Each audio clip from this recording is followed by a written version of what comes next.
Good morning, students. Today, I am Namita Gupta from Suraj School PGT Chemistry. Discuss a new topic: conversion of ore into metal oxide. Now, it divides into two categories. We can understand roasting and calcination. Roasting वो method है students जिसमें froth flotation से बची हुई impurity remove out करनी है. That means अगर आपके ओर में अभी भी सल्फाइड की इम्प्योरिटी है तो आप उसको रोस्टिंग मेथड से निकाल सकते हो. रोस्टिंग मेथड में आप दिए गए ओर को हीट करेंगे. It is the process of converting an ore into its oxide by strong heating, but below its melting point, and oxygen is in excess amount. Just opposite to it, calcination method. Calcination method में हमें ore को in absence of oxygen और limited amount of oxygen heat करना होता है.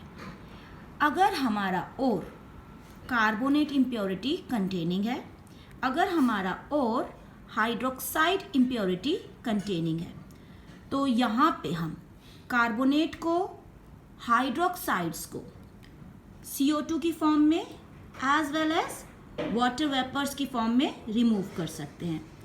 Just opposite roasting में अगर impurity sulphide की है तो वो SO2 गैस की फॉर्म में रिमूव हो जाएगी. तो स्पेसिफिकली हम यहाँ पे रोस्टिंग के केस में ZnS की रिएक्शन करवाएंगे ऑक्सीजन के साथ इन एक्सेस ऑफ एयर, जिससे metal oxide, zinc oxide form होगा, SO2 गैस रिमूव हो जाएगी.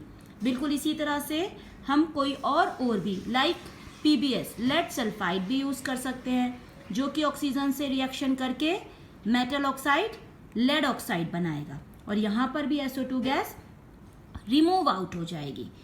जबकि हम कैल्सिनेशन में कैल्शियम कार्बोनेट को लिमिटेड अमाउंट ऑफ एयर में हीट अप करेंगे, कैल्शियम ऑक्साइड बनेगा, CO2 गैस रिमूव हो जाएगी. अगर बॉक्साइड में लीचिंग मेथड से जो आपका हाइड्रोक्साइड फॉर्म हुआ था, अगर उस हाइड्रोक्साइड को हम हीट करेंगे in limited amount of air, तो यहाँ पे हमें अगेन एल्यूमिना मिलेगा, मेटल ऑक्साइड मिलेगा, as well as water vapours remove हो जाएंगे. तो hope so understand students, roasting और calcination just opposite to methods हैं जिसमें हमने ओर को मेटल ऑक्साइड में फॉर्म किया. तो होप सो ये आपको समझ में आ गया होगा. अब इसी के आगे हमारा नेक्स्ट मेथड आ जाता है. हमने इस मेथड में मेटल ऑक्साइड ऑब्टेन किया है, तो मेटल ऑक्साइड से ऑक्सीजन को भी हमें रिमूव करना पड़ेगा. तो इस ऑक्सीजन को रिमूव करने के लिए हमें करना पड़ेगा इन मेटल ऑक्साइड्स का रिडक्शन. तो अब हम नया मेथड पढ़ने जा रहे हैं, obtaining of crude metal from the metal oxide by the reduction method. और इस मेथड के लिए हमें अपने मेटल ऑक्साइड में एक new chemical, external chemical enter करना होगा, that will be called flux.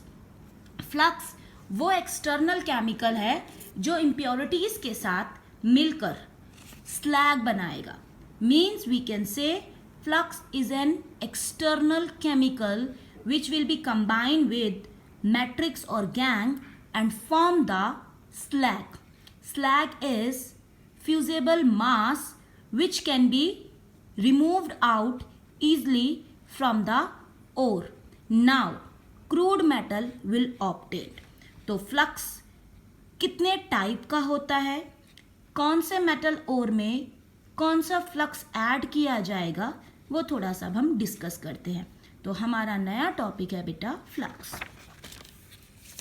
So related to that, we can understand flux is a substance which combine with gangue or earth impurities which is present in the roasted or calcinated ore to form an easily fusible material, that is slag. Flux plus gangue give rise to slag. Slag is a molten metal. Slag is insoluble in molten metal and lighter than the molten metal. Therefore, it will be float over the surface of metal and skimmed off easily. And on the basis of impurity, flux दो type का होगा, acidic flux और basic flux. अगर ओर में impurities basic है तो आपको acidic flux add करना पड़ेगा and vice versa. That means अगर इम्प्योरिटीज एसिडिक है तो आप बेसिक फ्लक्स यूज करेंगे. Acidic flux means the nature of the flux should be acidic. Acidic flux का मतलब है नॉन मेटल ऑक्साइड. अगर हमारी इम्प्योरिटीज लाइम की है, मेटल ऑक्साइड्स की है, तो उनका नेचर हो जाता है बेसिक.